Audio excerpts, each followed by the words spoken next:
Alright, so I have had the brand new Tesla Model 3 Highland for around 2 weeks now, and in that time I've driven over 300 kilometers, which has given me a good amount of time behind the wheel and as a passenger to really see how this car performs relative to its predecessor, which is the model from 2021 that I also actually happen to have, which gives me a hands-on approach to comparing both vehicles. The bottom line though is that this new refresh to the Model 3 is more than just a simple refresh. In my opinion, yes, it is basically the same familiar Model 3 platform that so many are now used to, but driving it feels like a totally different car that's made a tremendous amount of improvements to the mechanical aspects of the vehicle over any type of, say, new software improvements, as you know, basically every Tesla car is getting those software improvements periodically with updates, which is what most people think of though when talking about Teslas. You see, the thing is, when you buy a Tesla, you're generally focused on the user interface, the software, the battery range, and other tech-related aspects to the car.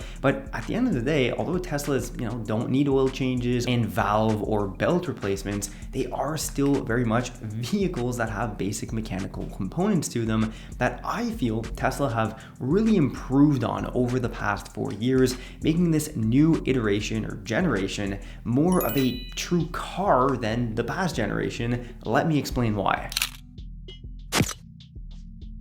Alright, so right off the bat, the first thing that we'll be discussing is the build quality and what this car feels like to drive on the road, especially in an area like where I live, where the roads are just absolutely terrible.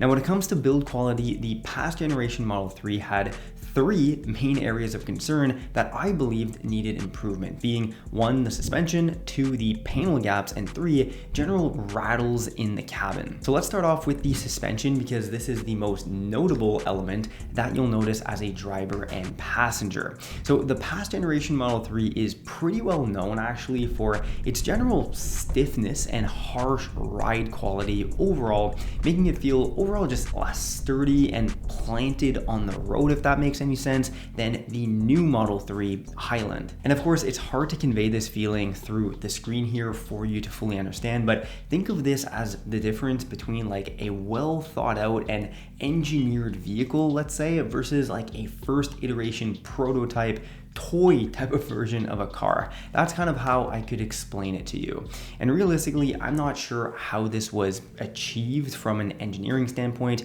whether or not it's just better suspension or if there were also improvements to the actual, let's say, frame itself of the car. But whatever they did, hats off to the team over at Tesla that developed this car, as it's a huge step up in regards to ride enjoyment. In fact, in my past Model 3, I had to get various components of the suspension changed on every single wheel over the past 4 years, which luckily everything was covered under warranty. But it just goes to show that obviously the suspension and control arms, I guess we could say, weren't necessarily the best, and I'm really hoping that the new car will prove to be more resilient over time. Now from here, general manufacturing seems to also have improved in regards to quality control for things like panel gaps, rattles, and squeaks throughout the car, as like with most Tesla owners, I have definitely had my fair share of rattles and squeaks over the years that seem to just come and go periodically, but it's pretty annoying and doesn't exude confidence in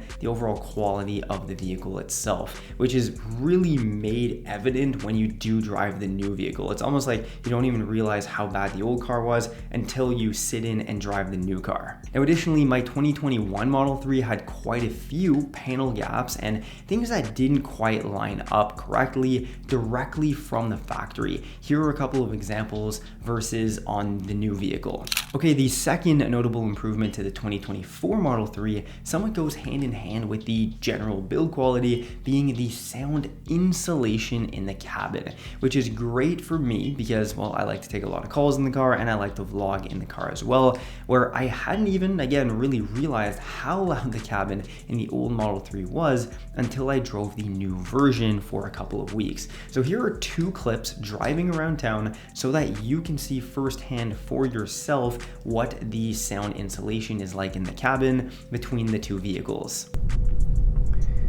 All right, so here we are driving around. This is the 2021 Model 3 Tesla. All right, so I'm gonna speak a bit here. Keep in mind I also have the Dead Cat mic cover, which is going to help dampen external noises. But I'm driving around 30 kilometers an hour right now, and this is what it sounds like in the cabin.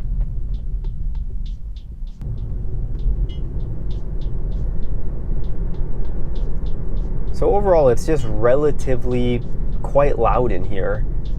You can hear the road a lot, and going over bumps is brutal.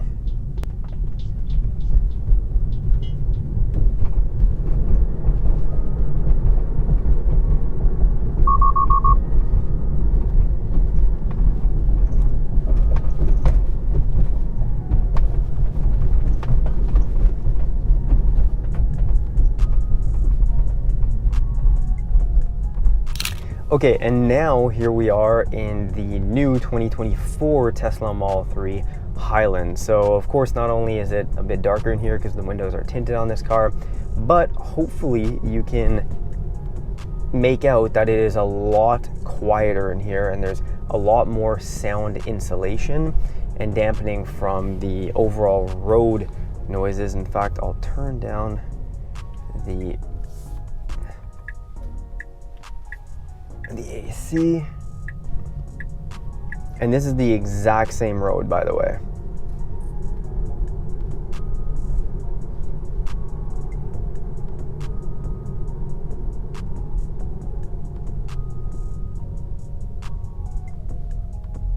And now this upcoming patch is where there's terrible road quality, where in the last one you could tell it was being shaken around quite a bit. And that being said, also keep in mind the GoPro has the first level of stabilization on.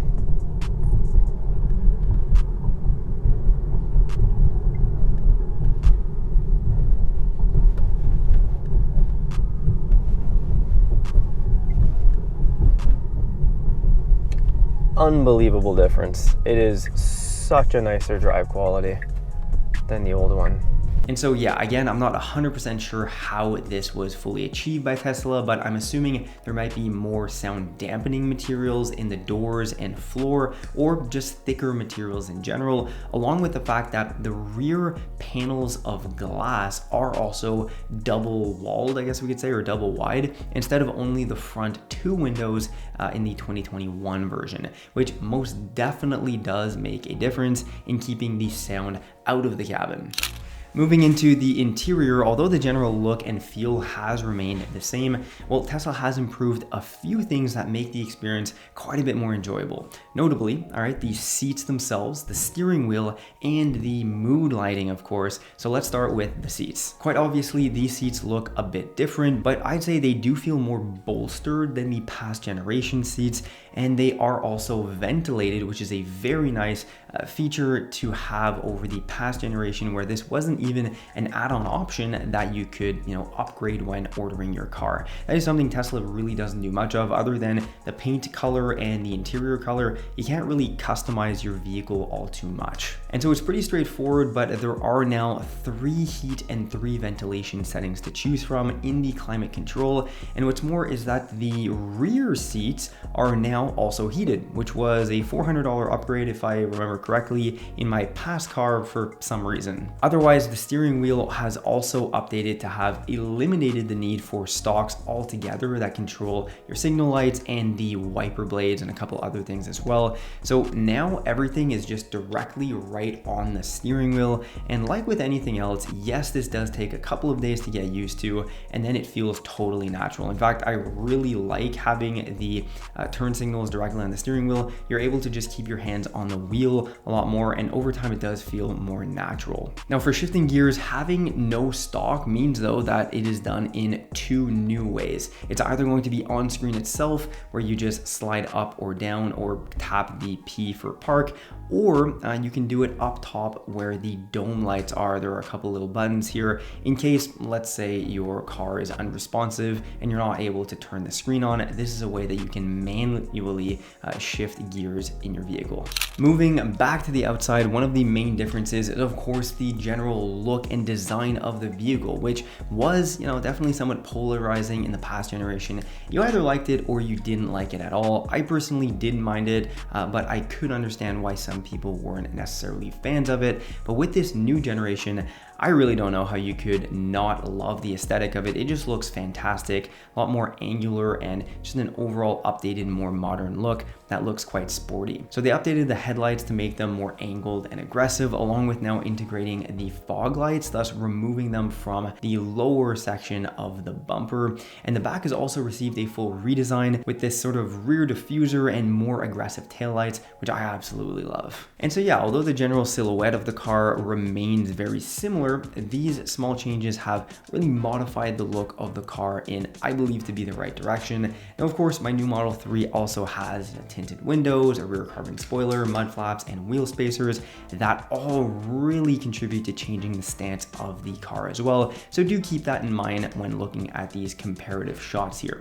And in fact, if you're interested though in checking out for yourself all of these upgrades I've made to my vehicle, I recommend that you watch this video right here on my channel after watching today's video, and to also check out my Amazon storefront for links to all of these products that you can find down below in this video's description, or by just scanning this QR code right here on the screen. All right, and finally here, let's talk about a bunch of notable mentions that have been improved here in 2024 between these two generations of Model 3s, starting with the paint. So if you've watched any of my past videos speaking about the Model 3, then you would know that the paint quality, or just whatever paint they used in the 2021 Model 3, was certainly not the best, especially for northern climates where there's going to be a lot of humidity, water, snow, salt, and other type of debris hitting the car quite constantly, especially in winter. And so over 4 years, as you can see from these shots right here, the paint has really not held up well at all. In fact, there's quite a few rust spots and areas where the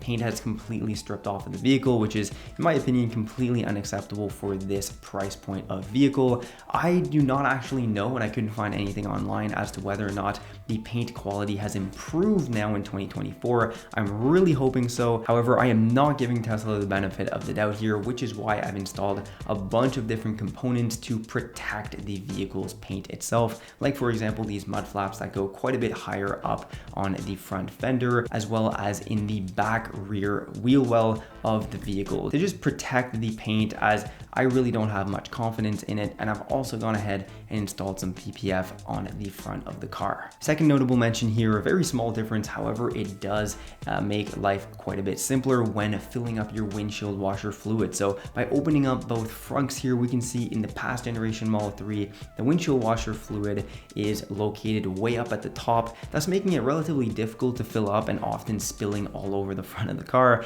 Now in the new car, it is right below the storage area, once again just making it a lot easier to actually fill up the windshield washer fluid in your vehicle. Now unfortunately, the battery does not seem to have improved in regards to the overall kilowatt hour capacity, or just range we could say, over the past 4 years. When I purchased the past Model 3, pretty sure it was around 420 kilometers, and the new version 4 years later is still only at around 430 kilometers. So definitely no improvements there, which I think is kind of a shame and a missed opportunity, because I would have thought 4 years ago that by now the batteries would probably be at least 30 to 50% more capacity than they were back then. It's definitely a missed opportunity. I'm wondering really over time if we're going to see the base Model 3s, or just base level EVs in general, having a much longer range without charging, an extra $15,000 to $20,000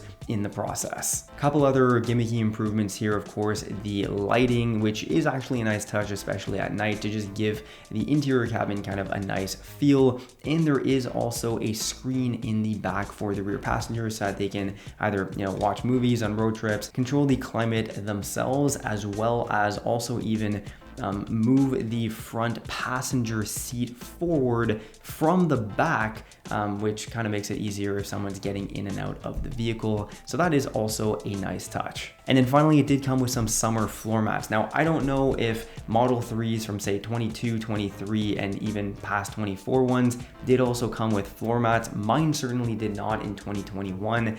So having general floor mats is a nice touch. However, I still went ahead and purchased some nice rubber all-weather floor mats to just protect the interior a lot more. So there you have it though, an overview of Tesla's improvements to the Model 3 from one generation to the next. In my opinion, it is a huge step up, and if you've never actually owned an electric vehicle, this really would be a great option to start with. That certainly won't disappoint, as Tesla's taken an already widely successful and great platform and just improved it on basically all accounts. By the way, if you want to see more content about this Tesla Model 3 along with accessories that you should pick up for your car, make sure to subscribe to the channel and watch one of these videos right here. So thanks a lot for watching, and with that said, I'll see you in the next one.